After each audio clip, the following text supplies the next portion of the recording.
Bonjour à tous, petite présentation d'Iroba, un jeu sur fond de décor japonais que j'ai adoré à la boîte à rentrer, de 2 à 4 joueurs et pour des parties assez rapides de, on va dire, 15 à 25 minutes en fonction du nombre de joueurs.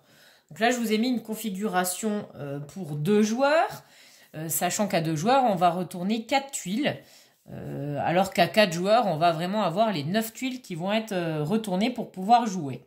Donc ça va adapter la taille de plateau en fonction du nombre de joueurs qu'il y a autour de la table.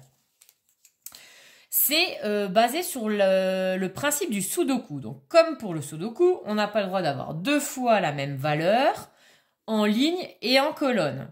Par contre, à la différence du Sudoku, j'ai le droit d'avoir 2 fois le même numéro sur une même tuile. Pourquoi? Parce que les tuiles, elles sont découpées en jardins. Donc, j'ai le droit d'avoir 2 fois. Alors là, j'aurais pas le droit puisque c'est la même ligne. Par contre, j'aurais le droit de mettre le 2 ici.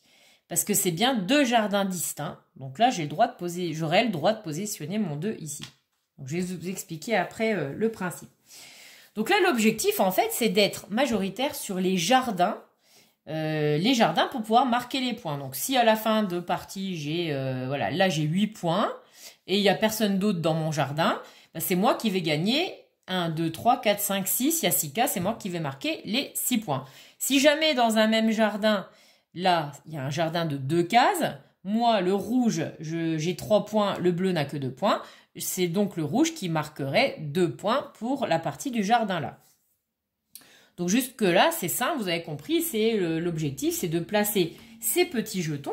Donc on démarre tous la partie avec un petit plateau comme ça, avec différents galets qui vont de 1 à 9, sachant qu'il y a toujours le complément à 10 de l'autre côté. Donc on choisit, quand on joue, sur quel côté on veut positionner son galet. Autre point intéressant, il y a sur chaque tuile, on a des carpe-koi. Les carpe-koi, elles vont nous permettre de pouvoir multiplier par 2 le nombre de cases, donc le nombre de points dans un jardin qu'on aura gagné à la fin. Donc c'est intéressant de gagner des carpe-koi pour se faire plus de points. Comment on les gagne? Donc là, à la différence de la victoire d'un jardin, où il faut être celui qui a le plus de points, pour gagner les carpe-koi, il faut être celui qui aura le moins de points de manière adjacente. Donc on va regarder autour de la carpe. Donc là, le rouge, il a 8 plus 3, 11. Le bleu, il a 6 plus 4, 6 plus 4, 10, donc c'est le joueur bleu qui gagnerait la carpe. Et en fin de partie, quand on attribue les points, il positionnera sa petite tuile x2 pour doubler les points sur un des jardins qu'il aura gagné et qu'il aura en sa possession. Voilà. Alors, il me reste un coup à jouer, donc là, j'ai le 4 ou le 6. Donc, par exemple, là, ça serait pas mal que j'aille embêter ici le joueur parce qu'il a un 5. Il est tout seul dans ce jardin-là. Par contre, j'ai pas le droit de mettre le 4 puisqu'il y a déjà un 4 ici. Donc, par exemple, je pourrais mettre un 6. Il n'y a pas de 6. Donc, je peux venir mettre un 6 ici. Et là, je fais en plus un coup vraiment pas mal parce que ça me permettrait de gagner la carpe. Parce que lui, autour de la carpe, il a 8 points. Et moi, je viens de mettre 6. Donc, c'est moi qui remporterai la carpe. Mais il a encore un coup à jouer. Il a un 8 ou un 2 à faire. Alors, il peut se dire, eh ben, je vais reprendre possession du jardin en mettant son... Alors, le 2, il n'a pas le droit de le mettre ici, puisqu'il y a déjà un 2 dans la ligne. Par contre, il a le droit de venir le mettre ici. Puisque là, il n'y a pas de 2, il n'y a pas de 2. Quand on joue, on est toujours obligé de positionner... un galet de manière dans une ligne ou une colonne où j'ai déjà un galet, où j'ai déjà joué un galet. Je peux pas les mettre, par exemple, je peux pas aller jouer n'importe où. Ici, j'aurais pas le droit. Parce qu'en fait, j'ai pas de rouge déjà joué. J'aurais le droit ici, puisque là, j'ai déjà un rouge. J'aurais le droit ici, puisque là, j'ai déjà des rouges. Enfin bon, voilà. On est toujours obligé de jouer par rapport au galet qu'on aura positionné dans les tours d'avant. Voilà. Donc, je pense que je vous ai tout dit. Ah oui, j'ai oublié de vous parler des petits rochers. Alors, les rochers, on a le droit... alors, on en a un certain nombre en début de partie.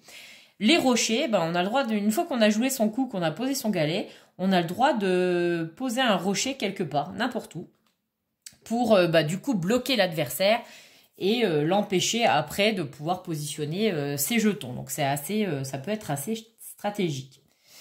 Donc voilà, vous l'avez compris, Iroba, c'est un jeu de réflexion, parce qu'il faut bien réfléchir, bien regarder ce qui est déjà positionné, regarder là où ça serait intéressant de marquer des points ou de prendre des cartes pour après multiplier par 2 les jardins qu'on aura remportés.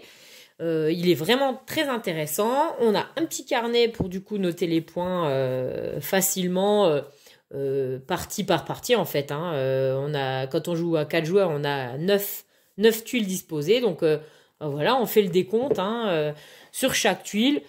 Voilà, ici, première tuile, le bleu, il a gagné la zone là plus la zone là. Donc il a marqué 1, 2, 3, 4 et 1, 2, 3, 4. Il a marqué 8 points.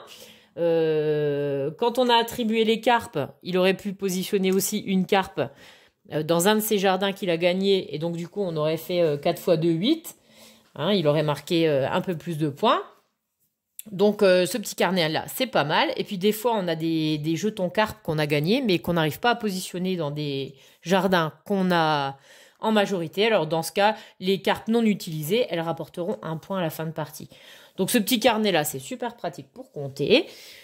C'est un joli matériel, les petits jetons sont en bois. Bon, Funny Fox fait toujours quand même des beaux jeux, la belle boîte bien brillante. En plus, il est très très intéressant. Donc, je ne peux que vous le recommander. Il est vraiment très sympa. Donc voilà, c'était Iroba, mon coup de cœur. Faut vraiment y jouer pour que vous puissiez vraiment comprendre tout l'intérêt que ce jeu a. Parce que bon, en expliquant comme ça, c'est pas toujours évident. Mais bon, je peux vous dire qu'il est vraiment bien. Voilà. Et à plus tard. Bye bye.